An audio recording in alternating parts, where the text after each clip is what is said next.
Bonjour, bonsoir et bienvenue. Bienvenue à notre entretien. L'entretien numéro 174. Plusieurs déclarent que la foi est complètement aveugle. Ils disent que la foi est aveugle. Ils disent que la foi est le fait de croire sans voir. Le fait de croire sans comprendre. Le dictionnaire Larousse donne une définition plus ou moins précise de ce qu'est la foi.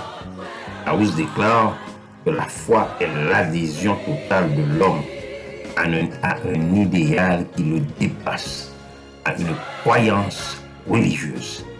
Et elle est le résultat d'une action sûre et déterminée. Cette définition de Larousse a beaucoup de vérité. Mais je crois très sincèrement que nous devons approfondir le sujet.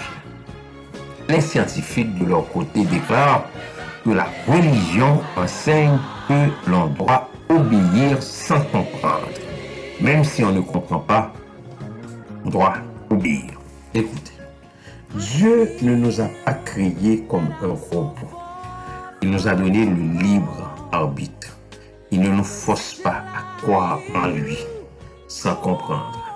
De plus, c'est sûr que la foi est le résultat d'une action sûre et déterminée. Mais elle est aveugle. Elle ne nous demande pas d'obéir sans comprendre. Beaucoup d'athées, de matérialistes, de non-croyants se basent sur Hébreux 11, verset 1er pour dire que la foi est aveugle.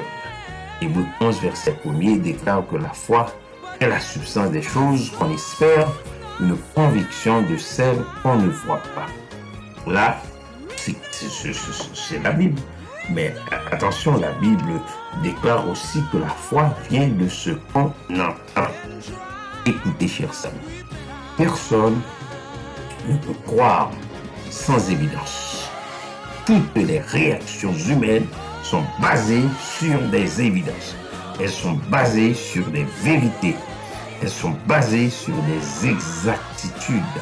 Elles sont basées sur des véracités, des dogmes, des principes, des certitudes.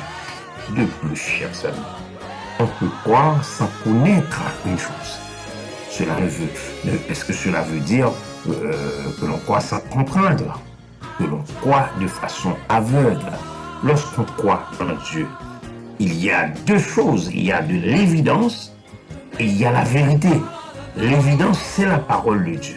L'évidence, c'est la Bible. La parole de Dieu. La parole de Jésus confirmée par le Saint-Esprit. Par exemple, quand l'apôtre Jean déclare dans Jean 20, le verset 31, que Jésus a fait encore en présence de ses disciples beaucoup d'autres miracles qui ne sont pas écrits dans ce livre, puis il a dit, mais ces choses ont été écrites afin que vous croyiez que Jésus est le Christ, le Fils de Dieu, et qu'en croyant, vous ayez la vie en son nom. L'apôtre est en train de nous présenter des évidences. Et ces évidences, ces choses-là représentent la parole de Dieu. La parole de Dieu est une évidence criante, comme dirait mon père. La Bible déclare que la foi vient de ce qu'on entend. Ce qu'on entend est l'évidence. Et ce qu'on entend vient de la parole de Dieu. Voilà l'évidence. La foi ne vient pas seulement de l'évidence. La foi vient de la vérité. Mais c'est quoi la vérité? Pour définir la vérité, il faut d'abord comprendre, comme disent certains théologiens, ce qu'elle n'est pas. Ce que la vérité n'est pas. La vérité n'est pas ce qui fonctionne. Car une chose peut fonctionner sans être la vérité.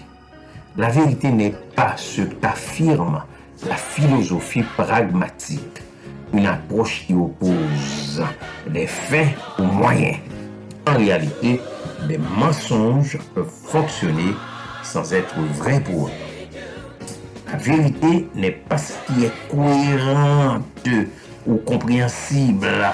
Une chose peut être cohérente et compréhensible, mais qui n'est pas la vérité. Ça pourrait être un pur mensonge.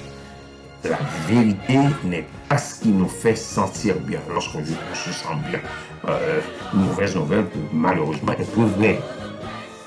La vérité n'est pas l'opinion de la majorité. 51% d'un groupe peuvent se tromper.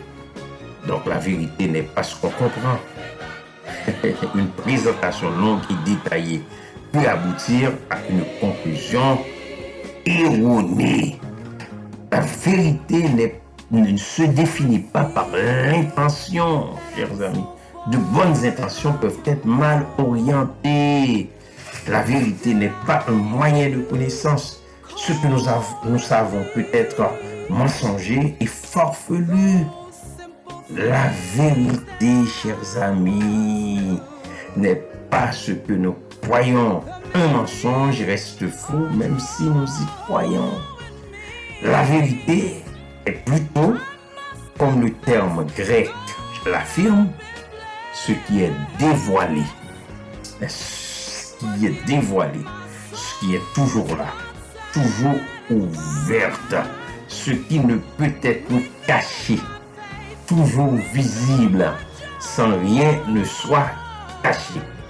La vérité est, comme le terme hébreu l'affirme, ce qui est ferme, constante, durable. En fait, la vérité a une substance éternelle. Elle représente quelque chose sur qui on peut compter.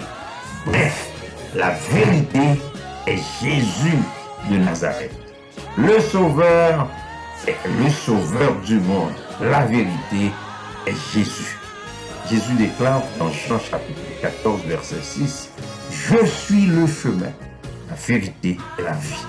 Nul ne vient au Père que par moi. » Dans Jean 18, les versets 37 et 38, Jésus déclare également à Pilate, « Je suis né et je suis venu dans le monde pour rendre témoignage à la vérité.